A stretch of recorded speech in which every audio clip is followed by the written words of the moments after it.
Itong election days, isa sa mga pinaka-importanting araw para sa atin as botante. And alam natin, sa ilang taon na ma-exercise natin yung right natin to vote, which is good. Kasi nalaman natin na yung voices natin ay maririnig.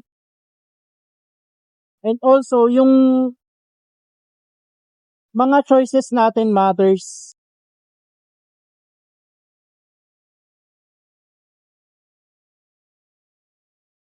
Naway yung mga kaibigan natin, yung mga mahal natin sa buhay na iba ang pananaw or sa politics, isang tabi na natin yung mga ganong bagay dahil tapos na rin naman ang eleksyon.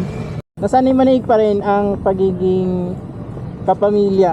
I think it's time to set aside yung differences, yung mga may na-block na sa Facebook, sa social media dahil magkaiba yung opinion.